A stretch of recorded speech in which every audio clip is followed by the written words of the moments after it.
Okay.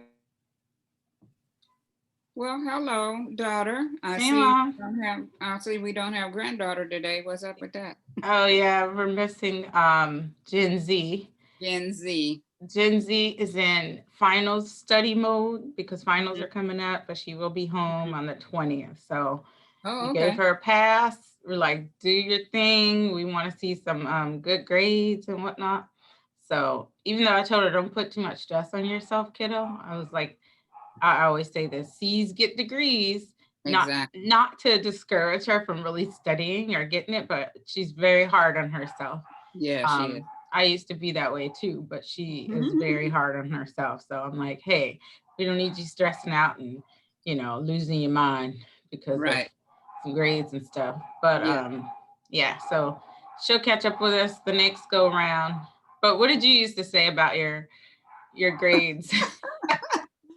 Well, when I was in school, it was like, I'm gonna kill this. I'm gonna get an A, on this subject.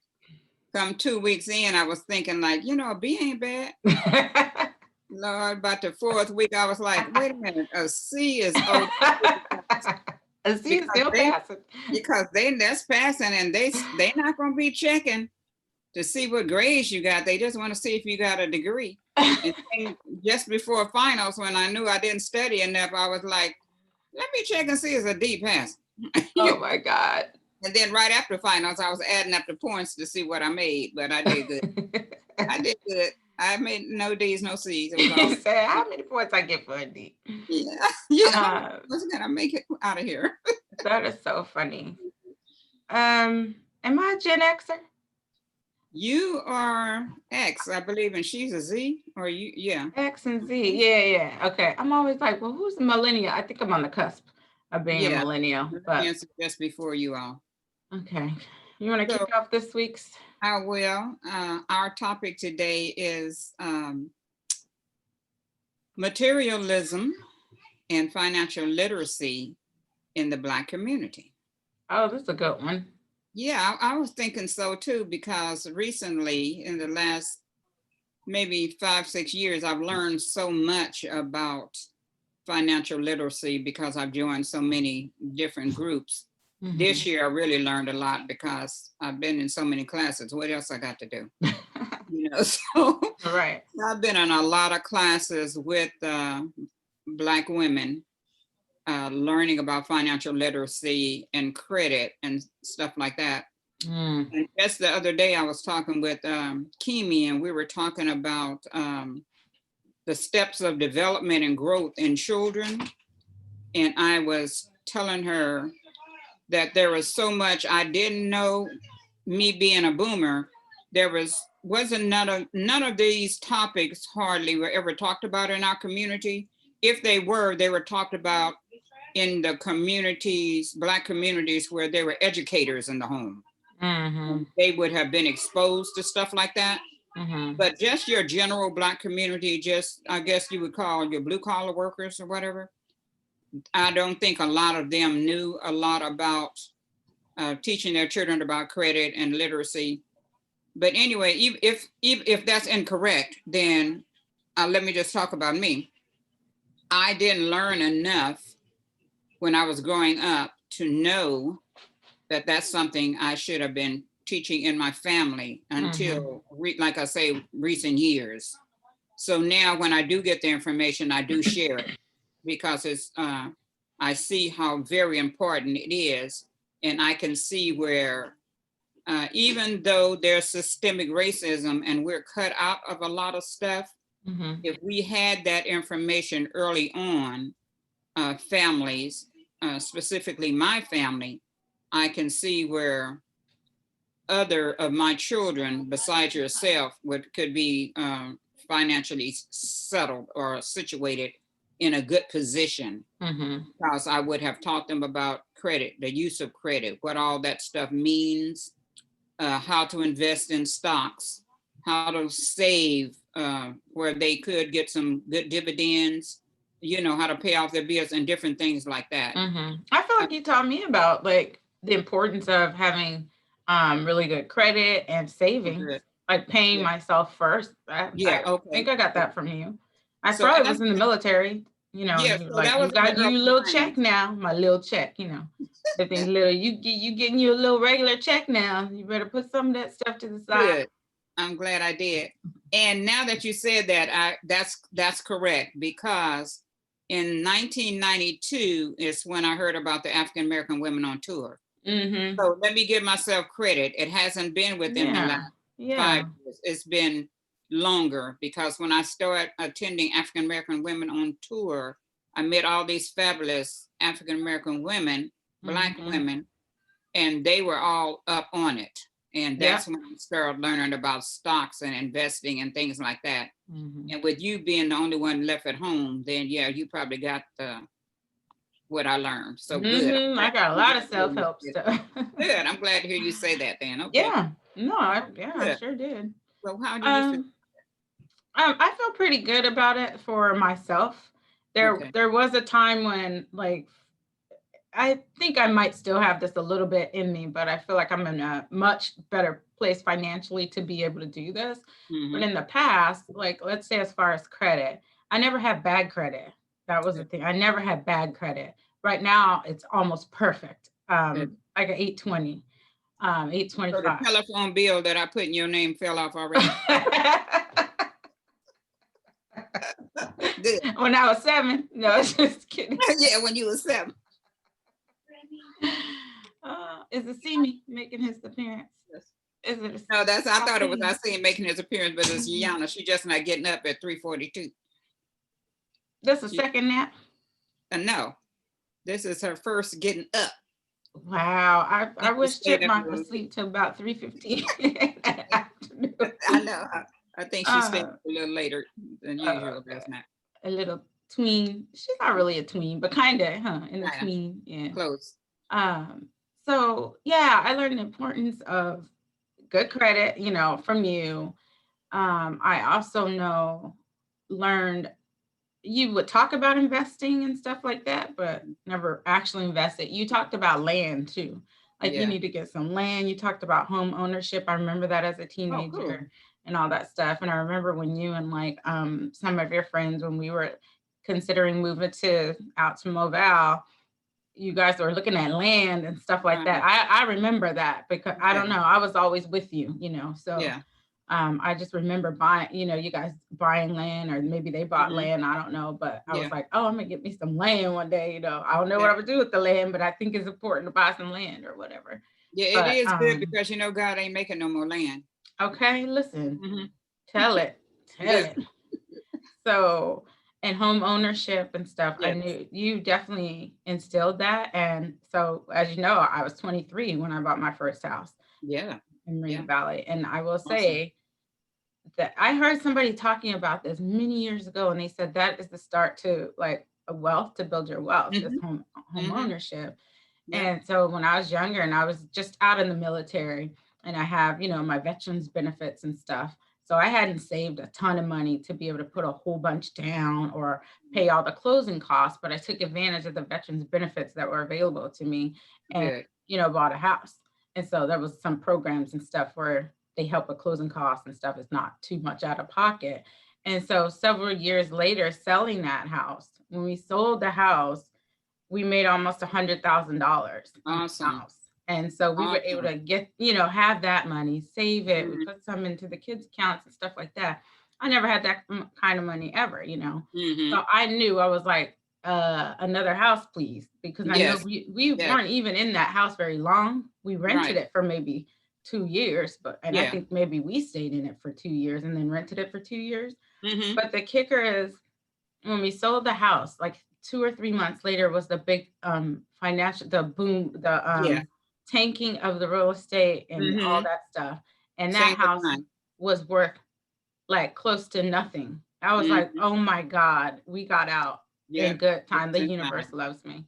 Yeah. So with regards to that, I think, you gave me some good solid tips. What I was going to say was about credit cards. So in the military, they will offer you credit cards left and right, because they know you have a steady income, for one, but they also know, I think the reputation of people in the military is to we buy a lot of shit, we just buy a lot. and they will give you credit for it. You can have Trampolines, SUVs, and dogs. what is it? Trampolines, SUVs, and dogs. Yes. Everybody had a trampoline, Everybody an had SUV, and a dog. And a trampoline. That's too funny. But I took to that. I was like, oh, I can get a credit card from AAFES, the Armed Air Force, whatever, Army Air Force Exchange, or the PX, basically, credit card. Start running up credit cards. I would pay on it. I was never late or anything. But if you're paying the minimum on your credit cards and your interest rate is, 24% sometimes, then, something that could be $5,000 credit card could ultimately end up costing you $7,500 or something. Exactly. Like that. So I've definitely, or more. You'd be way old still trying to pay a credit card off. I had learned recently, because I've been got into this women's real estate group. And if I'm not mistaken, the son of a lady that was hosting the group said something about 80 to 85% of the wealthy people, they all got wealthy because of real estate. So, and that was very important. I've heard someone else say that too, but they didn't give that percentage. Another thing he was saying is, and this is something that people would have to do when they're younger. I might be able to do it. I might do it maybe once or twice. That in his state, he would buy a home, fix it up, stay in it, whatever the required amount of times was, sell it. He was single at the time though. Sell it, and then you did not pay any taxes on the profit that you made from that sale. You didn't have to pay any, it was tax-free. He would get another home, stay in a year or two, and do the same thing. And he was making big money off of doing that tax-free. So that is something that I wanted to touch on as well, because when we sold that house, and I've done my taxes myself, maybe once in the military, somebody did them for me, but for, I don't know, at least 15 years myself, like TurboTax.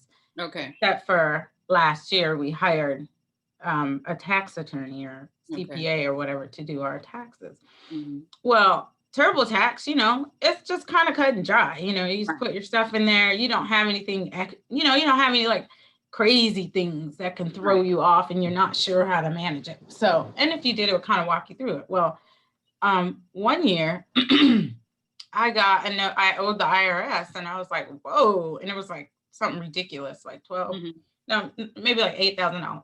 And I was like, what the heck? And they wanted their coin, and I was like, doggone it. I ain't got it, right? So of course I'm like, oh, I'll make payment arrangements or whatever. Yeah. And you know what it was? When we sold the house, there was a God, what is it called? A gains. Capital gains. Capital gains. Well, because I was doing my own taxes, like I didn't know that piece of it, even though TurboTax asked me if I sold a house this year, and I said yes. And then I followed those steps, but I didn't know anything about capital gains. It was like 5 years after that house was sold that the IRS caught up to him, was like, oh no, boo, you didn't pay no taxes on the sale of this house or whatnot. So I had to owe them money, and I made payments on it. Now, granted, the IRS's interest rate is like 3%, 2 or 3%. So it's not like a credit card, but there you are still having to owe. Yeah. And so now what I've started to do is I pay, I save, because I know that I'm going to owe every single year. I'm going to owe. Yeah. And so instead of, making payments and stuff, because I was making the payments, not on that, but like later in the more recent years, I was making payments because I was like, I'm in a position where I could write that check for $8,000 or $12,000. I don't want you to have my money like that. Exactly. I don't want you to have my money like that. Like, I work for that coin, and it's hard to let it go. But I can let go of $222 or $300 a month. At one time, exactly. I can do that every couple of weeks, every month or whatever it is, but I don't want to have to for 5 years though. Right. So that, that's where it's like, okay, really, Kai? You gonna pay them $222 a month for 5 years or whatever it is to pay off this amount that you owed in 2015, for example. So what about what you know you're going to be owing in 16, 17, 18? So then you end up with these multiple years of payment plans that you're paying. Oh, that's true. So then you might as well, so you might as well write checks. So in Yeah. recent years, I started putting money away. So I don't give it to them until April 15th, though. I don't blame you. But- I don't blame you. But, you I know, don't blame you. they Isn't still it get the funny how check. they can find you when they want their money, but when they got to send you a check, they don't know where you are. They just sit there and hold it until you call. That's what they did to me one time.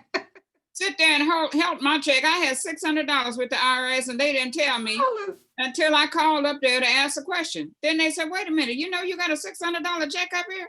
I said, well, why haven't y'all deposited it? why y'all didn't send me my check? Y'all, you know, y'all knew where I was when y'all was asking me for your money, but you don't know where I am when it's time for you to try to hold on to my money and get the interest instead of me getting my own money. Exactly. I That's said, why you I wanted to better hold send on to mine. I said, you better send that check quick. In fact, if somebody coming this way, you can just give it to them and they can hand deliver it. Because y'all jiving. Shoot, playing with me.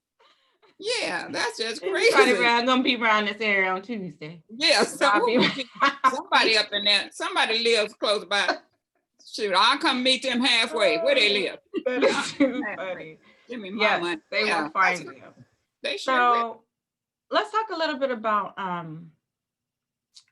I wanted to touch on credit though. Sure, go ahead. I think that when you end up with bad credit, 500s, 400s, you know, under 7, I guess. Well, that's not bad. I think they're probably under 6. Under maybe 6 is 5. considered poor. Like Yeah. Yeah.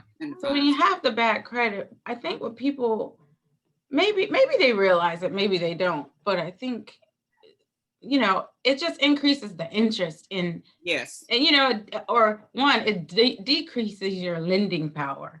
And True. so when you do, or not lending, you're borrowing power. Yeah. So then when you do borrow, for example, if you need to take a home loan or if you want to get a new credit card or get a car, then you might, if they don't deny you altogether, you might be, okay, we'll do it. But instead of somebody getting a 0% interest on a car, right, yours is about to be 5%, 6%, yes. or even higher. Higher. If it can get that high for cars, I don't know. Same with, you know, homes and different loans and stuff like that. So I think people need to do the math on that. And when you get into those larger amounts for vehicles and houses, think about how much you're going to be paying in interest on that.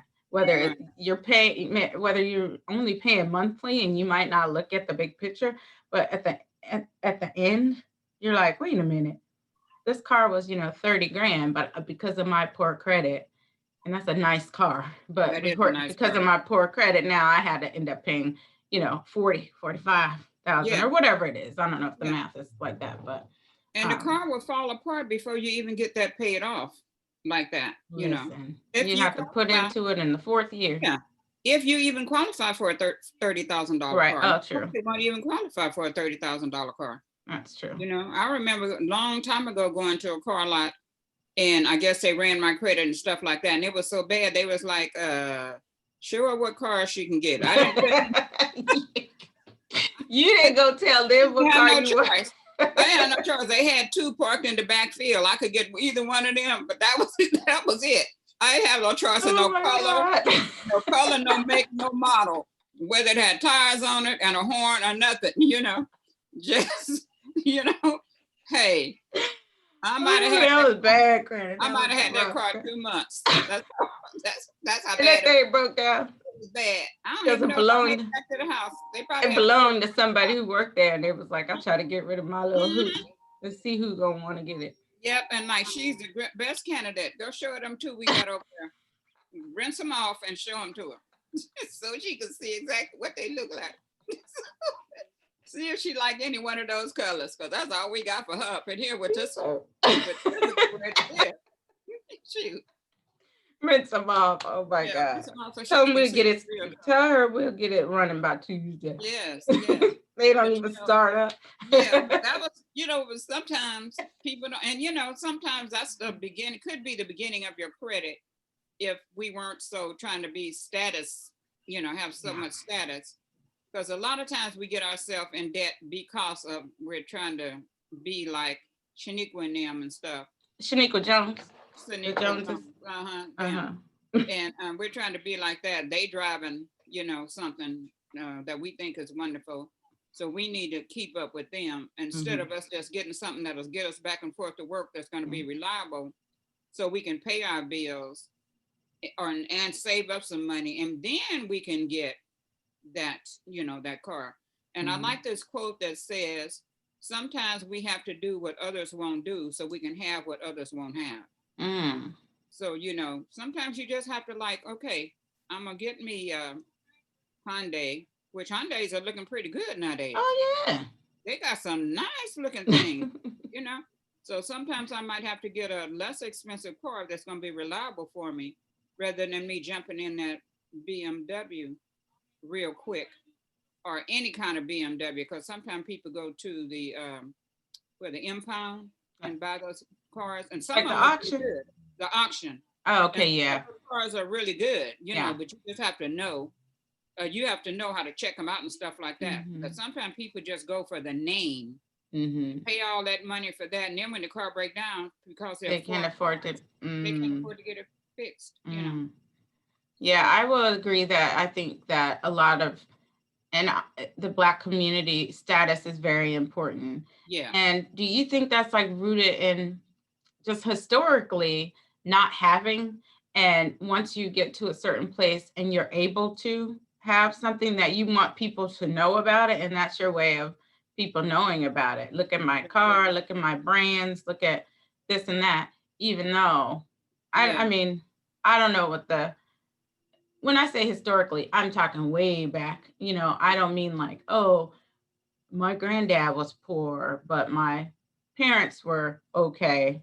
So when I was born into middle class. That's not what I mean. I mean, like historically, where we just, you know, Black folks were slaves and just didn't have anything. And so when they get the means to have something, they want people to know they've made it, have arrived. Yeah. You know what? I'm not really sure. I think, I believe that in more recent years is when that started. Because I remember when I was growing up on the farm, had my 40 acres and some cows. My great grandparents, they had a brand of car that they bought all the time, because that's the car that was reliable, had a reliable history with them, and that's all the type of cars they would buy. So it was a Nash. They don't make them anymore any longer, but that's the only car they would. Was that Ford, Chevy? I don't know. I don't know. It was American, but it was a Nash, and that's all they bought. So I think older people back then, they had they knew what was reliable, and they kind of bought what was reliable. Stuck with that, yeah. Stuck with that. They were kind of loyal customers. And as time went on, but you know, since I was in Tulsa, there was a lot of professional people. So of course they had nice things. Yeah. And I think, and they could afford those nice things. But so I'm not sure. I didn't see a lot of status, at least I didn't pay any attention to it then. So it's in recent years that I've noticed there's people getting stuff for status, like the red bottom shoes or the purses, and you don't have $2 in it, or you know, pay $500 for a purse, you only got $2, and you owe that to somebody, right? You know, so, and no checking account, because you can't get anything.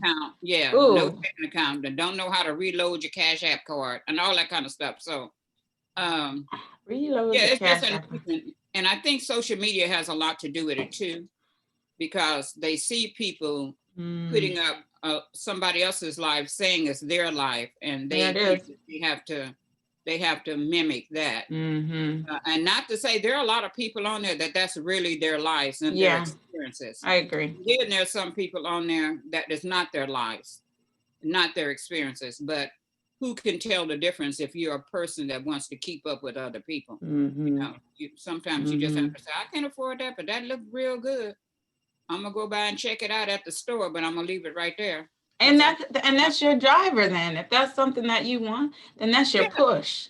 then That's you your should push. just, That's your, yeah, that's your you'd be a goal digger. right, Goal, GOAL. GOAL. Yes, set your goals, and even if you're just don't be envious, but be like, man, Right, they got it yeah, going on. that's Even if good. it's a facade, you don't Yeah, know the backstory, but what you right. see, like, oh, they got it going on. This They is got it kind of going the on. light. Let it be. I want to Yeah, travel. I want to do this. I want to do what they're able to do like that. But yeah. Let it be an yeah, encouragement. encouragement, exactly. Encouragement so that you can say, one day I'm going to do this. I'm going to set aside an account so I can do nothing but that. But Mhm. if I come in with $1,000, I'm not going to buy a pair of shoes. I'm going to take that and maybe put it in some stocks or save it for some property, or save and pay off a bill, cut some of this interest rate down, build up my I credit. can't, I don't so even, that I can I do know that. there are people who think like that. If you, let's say Yeah. you get a bonus from work, and I'm Mhm. gonna say me too. If I get a bonus or some kind of work from work, sure, I could be like, oh, I'm gonna put this on my student loan debt. I'm not putting that on my student loan debt. I'm gonna redesign my office. I'm gonna Yes, do something I for understand. me, because you know what I mean? But I I do. get what you're saying from a perspective of somebody who may not have. Right, So then if they come into something, then why are you going to go spend half of it on shoes or right. a handbag or something that you can't afford? Yeah. Um, I agree I'm with not that. saying don't get any good quality stuff. I'm saying get good quality stuff in the beginning, and it'll last you longer than if you get an inexpensive purse. Mhm. The pay, what you pay for the item will save you much more money in the long run if you get one that's good quality, rather Mhm. than one that you have to always replace every couple of months, Yeah. especially if you're going to use it. The use you get out of it will let you know the value and how much you save. Right. I'm not saying that. I'm saying if you just get a pair of shoes and a purse because you just got a bonus and you're not going to use that often, that's not going to be your everyday purse or your every weekend purse or shoes, then you wasted some money Mhm. right then, when you Mhm. could have taken that and maybe done something else to pay off a bill, or even pay for a class Meaningful. so you can learn financial literacy. But you can Mhm. find so Or much you stuff can to invest in do. yourself. Yeah. Invest in yourself, yeah. Mhm. And I'm not saying don't treat yourself, because you do need to be treated good Treat every now and then yourself. if you are hardworking and been Mhm. saving all the time. Just be aware where you're spending your money. Just stop and think, can I do so much more with this that's going to help me in my future? Or you can say, okay, I'm going to take 50% of it or 25% Right. of it and blow it and get And blow anything it. you ever wanted. Like I Yeah, always wanted X and now I have the money to do it. I'm going to get it. But I'm the gonna get rest, that. I'm Yeah, going to do something, meaningful right, with it. right. Yeah. Like investing. So that takes Hmm. into investing. I know now the people I know are investing, like they are in the stocks and they're in pretty good. So, Yeah. and I know a lot of people are new to it because I'm Mhm. just like seeing people's social media posts where they're saying, I'm just learning about stocks and whatnot. Right, And a lot of that I think has to do with being in the house saving money. right. Like you're not Exactly. going to brunch every Sunday. You're Right. not, spending $100 because you're Mhm. buying, mimosa after mimosa, whatever, if it ain't Right. bottomless or whatever. Mhm. So you're not spending so much money on clothes because you're wearing yoga pants on the bottom. You Well, don't have to, pajamas or nothing. You might have some yeah. drawers on while you're at work. You don't know. Look, here up. That's it. Exactly. So you're saving money. Mhm. Um, I was when I I was mean, I ran an errand real quick, and so I was picking up. Is it Simi? this is Simi, but he Hey, got his Simi, hair made taken his down. So cameo. come on, look at me. He got his hair taken down. Come on. Hey, Simi. Make that cameo. I love your hair. Look at that. Yes, pat it down. Put it down. Pat it. Close the door, please. You just come Yeah. say hi and that's it. I didn't think that he was going to even come in this time since it was a little later. Uh-huh. So I was saying I ran some errands and I started doing I was doing some Christmas shopping. And I Mhm. was like, "Ooh, this is cute." I was looking at stuff like, "Ooh, look at this. This is cute." I'm like, "What am I gonna do with that?" I don't even know next time I'm going in the doggone office. I still have Mhm. stuff in the cleaner's pack. I just took it out of the cleaner stuff Wow. maybe last week or 2 weeks ago. So it's been hanging since March. Oh, It with wow. the plastic on it. And I'm like, this is crazy. So no, I resisted the urge Oh, to good, good. buy something. But Well, maybe we need to find a company that does pajamas. We might need to invest in that. work pajamas. Or Yeah, those, or just those shirts that actually, you know how you see shirts that look like you're wearing a bikini or something? Maybe it could be those shirts that look like you got on a suit and tie. got on a Or suit. That's a something good idea. That's cute. some Look like you some got on pearls or yeah, something some like pearls hanging around a necklace and stuff. that. Somebody got that idea. Yes, good. That's a good idea too. But with regards to investing and stuff, so I'm a part of the Stocks and Stilettos group. Okay, cool. And so a lot of them are very, there's a couple people, I guess the person who started is pretty, knowledgeable of the stock market and stuff. And a few of the people who chime in, and they might give you a heads up on the initial public offerings of some companies, or, oh, this is looking good and stuff like that. Now, the thing with me, I work at the Securities and Exchange Commission, so we regulate the stock market, and I have to get my stocks cleared before I can even purchase. So sometimes it happens within minutes. Usually it does. I go on the system, put in the ticker, and I get an email. Sometimes it could probably be like 10 minutes, 15 minutes before it says approved, or it might say denied, and it's not like, here's why it's denied. No, just denied, right? Denied. So then that means I can't go buy. Like your mama, because I said so. Exactly. And it's like, what? Why? Because I will tell you, I was about to get Moderna a long time ago. Is it called Moderna? The vaccine? Yeah. Moderna. Yeah, Moderna. I think it's Moderna or Moderna or something like that. But that's how it's spelled, Moderna. Okay. Yeah.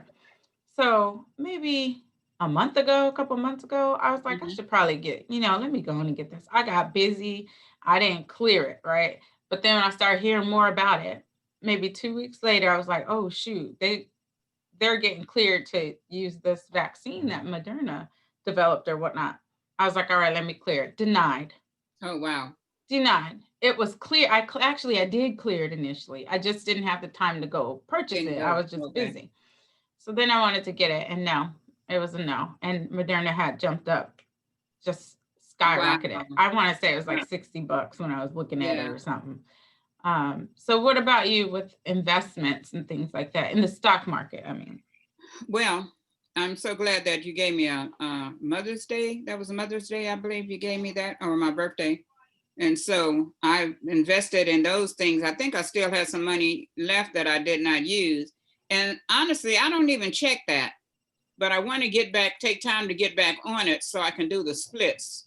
Charles Schwab. Yeah, I personally don't want to do a split, but I mean, you know. I mean?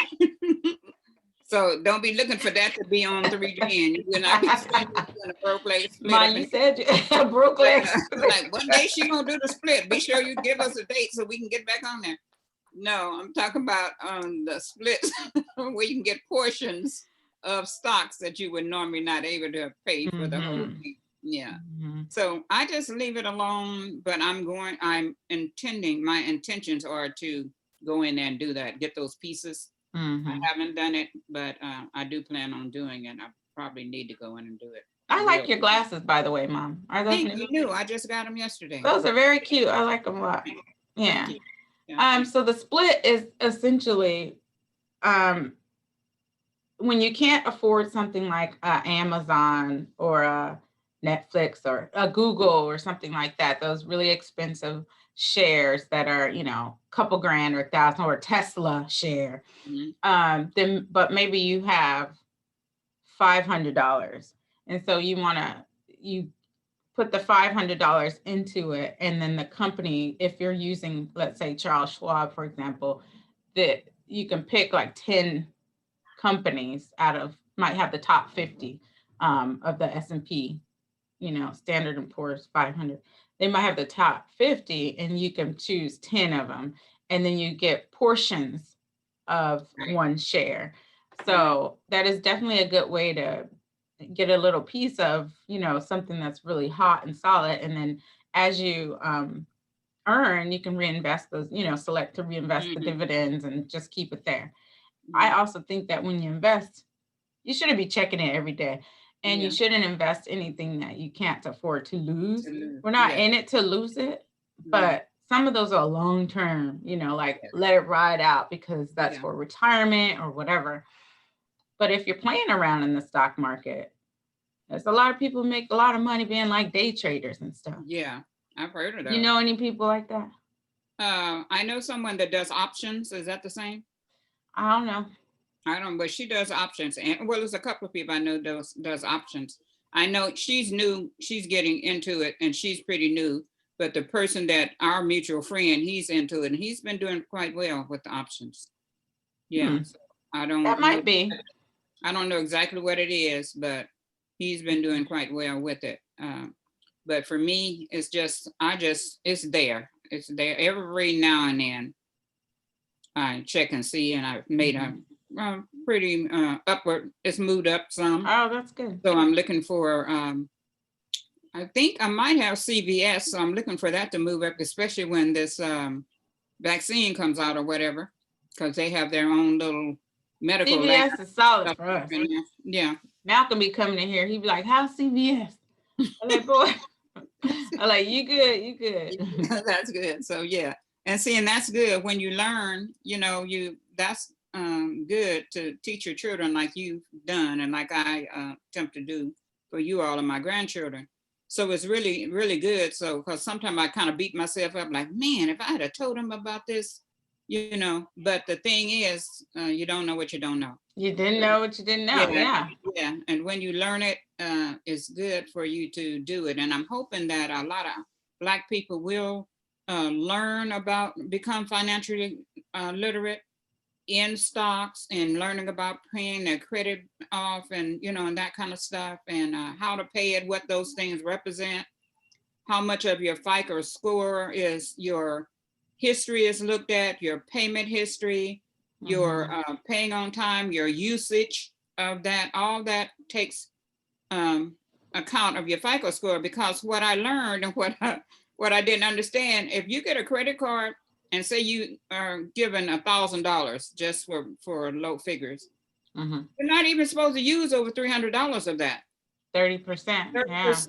Yeah. And I'm thinking, well, why would you give me $1,000? Can't use with $300.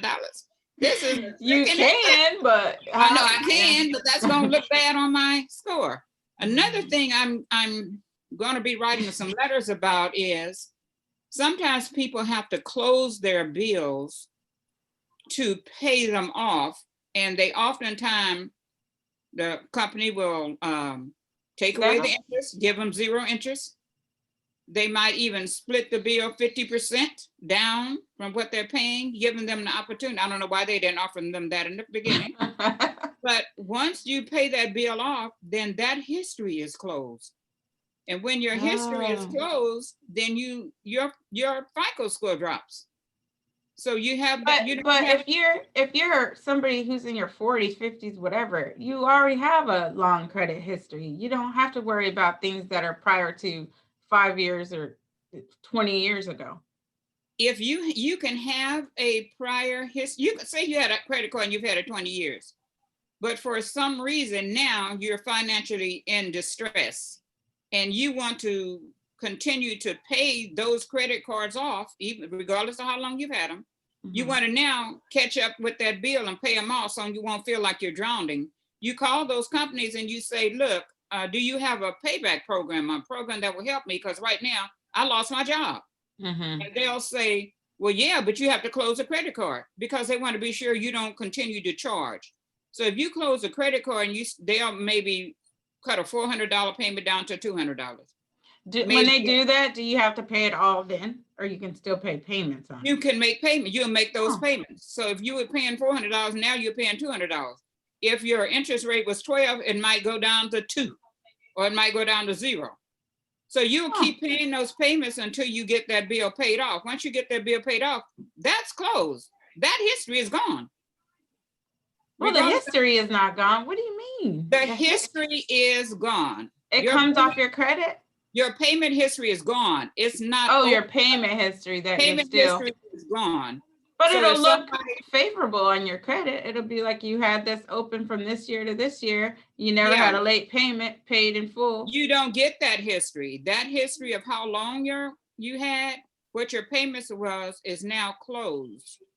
When So it someone just says card closed. card closed, Oh, and your FICO score might drop 40 to 50 points because wow. that company has closed your, that company didn't close it, but the credit department closed, credit bureau Mm-hmm. closed it. Mm-hmm. So now when you look, because I think your FICO score is made up 30% of your history, 35% is your payment history, 30% is, when I say history, I mean how long you've had it.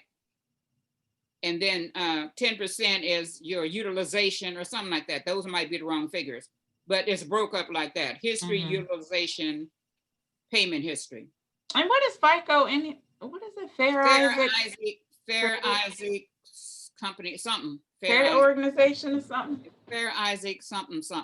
I don't know. But anyway, they need to stop getting in people's business. Well, Isaac and them, right. Isaac and them need to be fair, since they're going to start off with fair. So I wanted to start writing letters to prevent that from happening from people, because you should, regardless to whether it's closed or not, you should still have that payment history. So if you decide that you want to rebuild your credit again, then there's something there. Because if you don't have anything on your credit, that's worse than having bad credit almost. Because yeah, it is, because they don't know. They don't know if you're trustworthy. Exactly. Yeah. Yeah, they don't know how you're going to pay.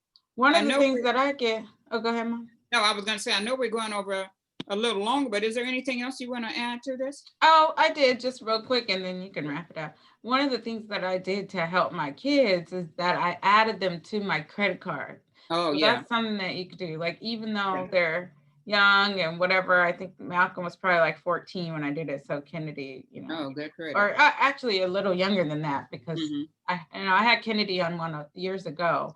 And so now that she's becoming very aware and conscious of, credit and those things, she has a credit card, she has my credit card as an additional user, but she has a certain amount that she can use and whatnot. But also, because my credit is really good, then it helps her with her history of having credit.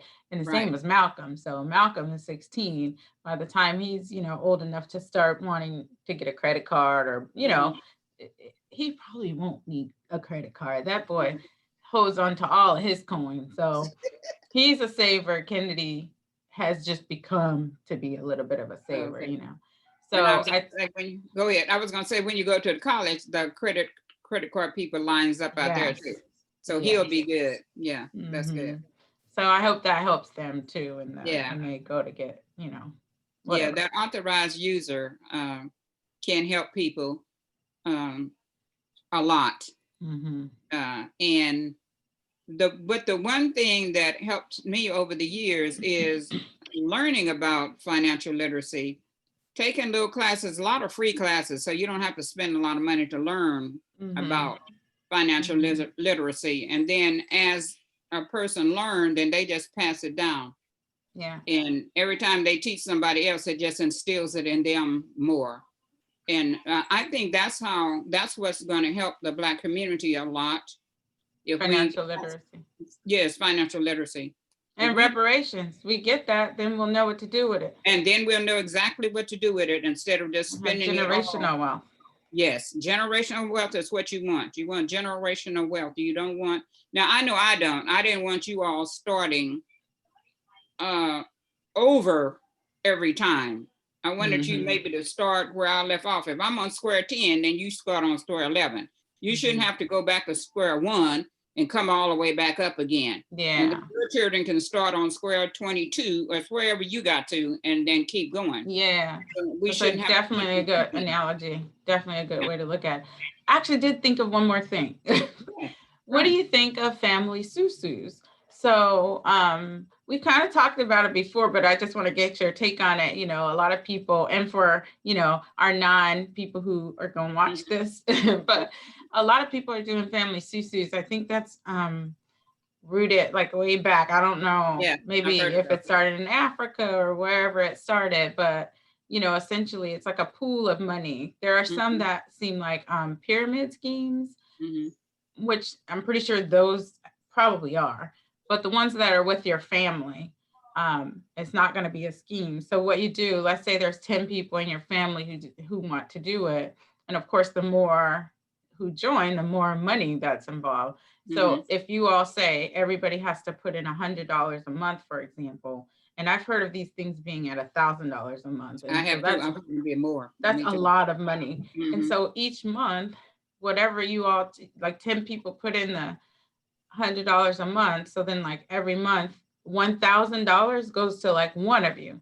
And Mhm. then you keep on. And so what you keep on and the next person's turn and so forth. But you're constantly paying your 100, you're going to get your 1,000. So it's not like you're earning any interest or anything on that. It's just like a savings I for you say yes. because you might not be able to have $1,000 at one Right. time in a month Mhm. or whatever. But if you do the SUSU, you could. But the goal is for you to then either take that money and pay off a bill, Right. pay it off, or pay that larger chunk. But you Yes. still need to put your $100 in so that Right. somebody else can do the same. And I've heard of it being, $1,000 and there's 10 people. So Right. you end up with 10 grand, whether Yes. you're doing that for your family vacation or not. Mhm. Mhm. I think it's great. I think it's a great I do idea. too. I think something like that is really good and really helpful because, like you said, you might not be able to save that money up at one time for yourself, but if you know that other people are relying on you, and kind of like a accountability or a possibilities partner, and Mm, you're putting that money every month, and when your time comes, you have this large amount of money, and you know exactly what you're going to do. You're going to invest it. You're going to pay off a bill. You're going to put a down payment on something that you've been wanting to, that you have lined up on your list. You're going mhm. to travel, reach a goal or something. I think it's good. That's I think good. it's good. You have like one person who's in charge of the money. So, the whoever everybody trusts or decides to, Right, that's the person who manages the money. They're the ones who dole it out. And I think right, when you do it with family, it's family. Like who's right, gonna then say, oh, I'm not paying mine? Like, why would you do it? You got your 1,000 this month, but then right. now somebody else is only gonna get 800 because two of y'all decided you wasn't gonna put your $100 in there. I And think it's maybe. go ahead. Hmm. I'm sorry. Go ahead. Yeah, it's taking advantage of your family, and it's like it's just that's an issue, and I think that people who do it, they must do it. I don't know if they have to sign anything or what, but I think we should try it. I think we should give it a I do shot too. just to I think we either should try help it. some family members out Right. or just to do it to do whatever. I think it would Yeah. be I kind of think we fun should too. try it. I think we should try it too. And like, if there is a person who can't do it or just decide I got mine, I don't want to do it, then you have all these Let other me go family beat members their asses. that's gonna be on there. Oh no, we getting our money, bro. Right. I don't know who you I, think you I are. don't know why I said bro, because I didn't have nobody in mind, but I would have said bruh too. Yeah. That's funny. Okay, let's do it. I'll set something up. We'll have a Zoom meeting and we'll get it all squared away. yes, and I just want to encourage anybody, our 9 fans, and hope it increases, that just look up information about family literacy and start learning about it, and then share that in your family. Call a family meeting and just share it. Everybody's at home, so get on Zoom and just have a family meeting and just encourage people to learn family literacy. Get you a budget, a monthly. You can start off with your own monthly budget Mm-hmm. and just put a little bit in there. The reason I didn't start doing stocks when I learned about it in 92 from Melody Hobson, who is now married to George Lucas. She ran the Ariel Capital management. yeah, Mm-hmm. she ran that. And she told us about investing in stock. I always thought I didn't have enough money. Mm-hmm. I guess I just had that concept. You had to put a lot of money in there, but now you can get those split stocks for $5 and so. I will say this. There's something that you have said is not quite true. And we Mhm. have to be careful with what we say to our family and our kids and stuff. Of But you course. used to say, you got to have money to make money. And people be Mhm. having money when they invest, and they have money when they have these ideas. So then they get to make their idea come to fruition, and they get to do Right. X, Y, and Z. So that puts a Mhm. person in a mindset of like, I don't have the True. money, so I'm not going to go for it because I Yeah. don't have the money for this, or maybe I can't get a loan or whatever. I'm glad you brought that up because money is a mindset. The way you think about it is a Mhm. mindset, and it is a lot of times it has something to do the way you were taught. Yep. Money don't grow on trees. A rich man What can you get to the eye of a camel before they get what to you heaven. think I made of money? Yeah, you think I'm made of money and all that kind, but money do grow on trees. Don't they make it out of trees, out of wood? I mean, out And I, of oop. so I'm just saying. I'm just saying. But yeah, so you do have to we do have to change our mindset and our thinking behind money. And we have to come to grips with what was I told about money, the reason I have to spend it all the time, or the reason I can't keep it, or maybe even the reason I'm holding on to it and it's under the mattress still, that kind of stuff.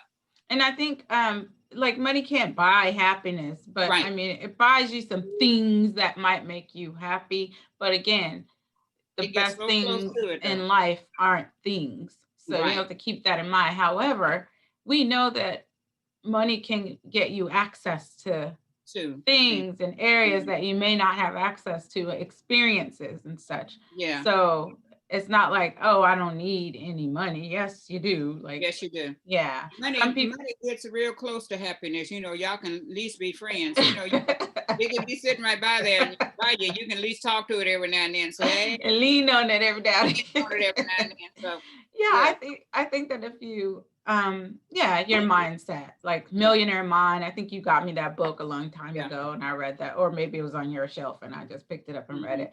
But those sorts of things, how people get a lot of money and then they fail. Like a lot of Right. athletes get $100 million and they end up with Mhm. like nothing.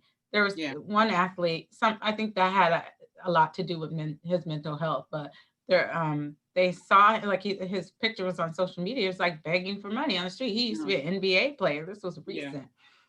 Anyway, so yeah, that has a lot to do with the statement you just made about your money as a mindset. Right.